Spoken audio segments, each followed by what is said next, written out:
திருக்குறள் போட்டிருக்கேன். கண்டிப்பாக பாருங்கள், சப்ஸ்கிரைப் பண்ணுங்கள். ஒவ்வொரு அதிகாரத்துலேயும் ஒவ்வொரு விஷயத்தை பற்றி, நம்ம வீடு, குடும்பம், அம்மா, அப்பா, நாடு, இப்படி எல்லா அரசர்கள், அந்த மாதிரி ஒவ்வொரு விஷயத்துக்கும் நிறைய விஷயம் இருக்குது ஒரு அதிகாரத்துலேயும். இப்போ 74 போட்டிருக்கேன் நாடு. பாருங்கள். இதுக்கு அடுத்து 75, 76 அந்த மாதிரி கண்டினியூஸாக போட்டுட்ருக்கேன். கண்டிப்பாக பார்த்துட்டு சப்ஸ்கிரைப்.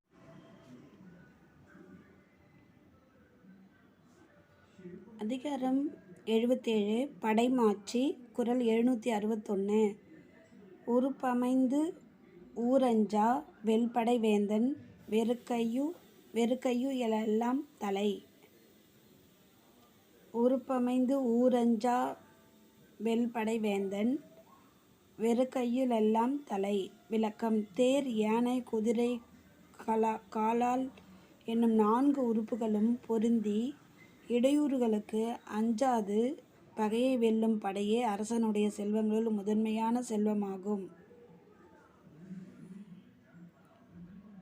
அதிகாரம் 77 படைமாட்சி.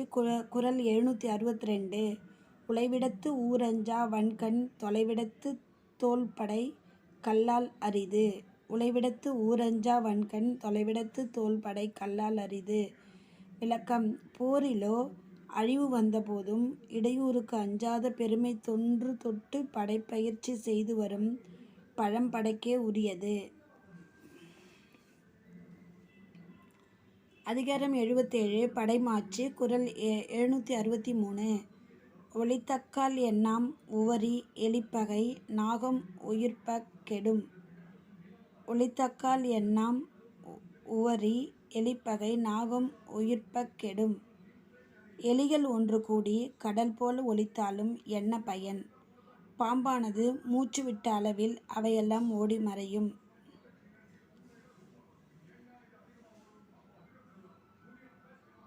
அதிகாரம் 77 படைமாட்சி. குறள் 764.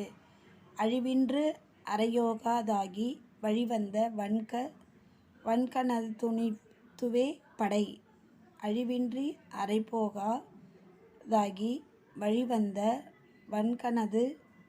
வன்கணதுவே படை. விளக்கம். போரில் வென்று அழிக்க முடியாததாய், பகைவரால் அடிமைப்படுத்த முடியாததாய் வழி வழியாக வந்த பெருமை உடையதே அரசனுக்கு படையாகும்.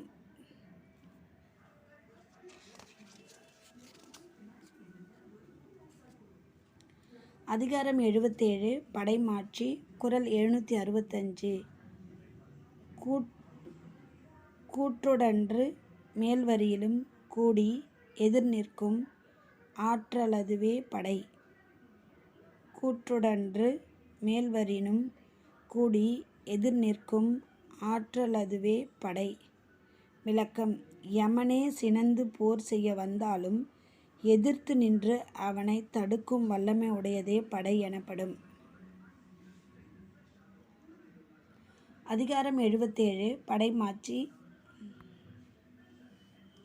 அதிகாரம் 77 படைமாட்சி. குறள் 766.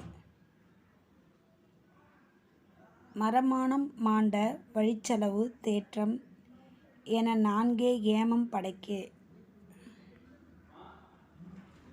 மரமானம் மாண்ட வழிச்செலவு தேற்றம் என 4 ஏமம் படைக்கு. விளக்கம். வீரம், மானம், முன் வீரர்கள் சென்ற வழியில் செல்லுதல், அரசனால் நம்பப்படுதல் ஆகிய 4ம் படைக்கு சிறந்த பண்பாகும். அதிகாரம் 77 படைமாட்சி. குறள் 767. தார்தாங்கி செல்வது தானை தலைவந்த போர் தாங்கும் தன்மை அறிந்து. தார்தாங்கி செல்வது தானை தலைவந்த போர் தாங்கும் தன்மை அறிந்து. தாக்க வந்த பகை. விளக்கம். தாக்க வந்த பகை படையை தடுக்கும் முறையை அறிந்து அப்பகைவரது முன்னணி படையை தன்னிடம் வராமல் தடுத்து தான் அதன் மீது செல்ல வல்லதே படையாகும்.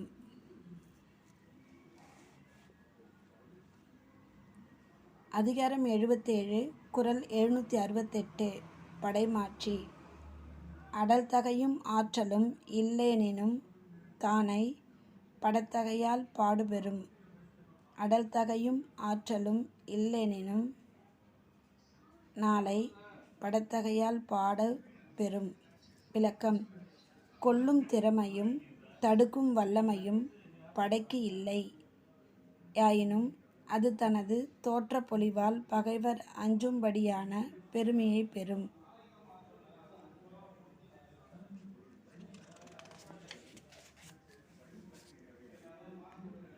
அதிகாரம் 77 படைமாட்சி. குறள் 769 சிறுமையும் செல்லாத் துணியும் வறுமையும் இல்லாயின் வெல்லும் படை. சிறுமையும் செல்லாத் துணியும் வறுமையும் இல்லாயின் வெல்லும் படை. விளக்கம்: படை தன் அளவில் சுருங்குதலும் தலைவனிடம் நீங்காத வெறுப்பும் வறுமையும் இல்லையாயின் அது பகைவரை வெல்லும்.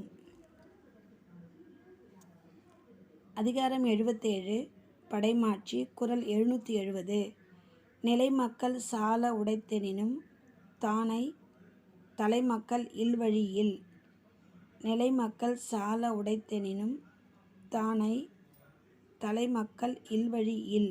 விளக்கம்: போரில் பின்வாங்காத வீரர்களை அதிகமாக உடையதாயினும் தனக்கு தக்க தலைவர் இல்லாத படை வெற்றி பெறாது.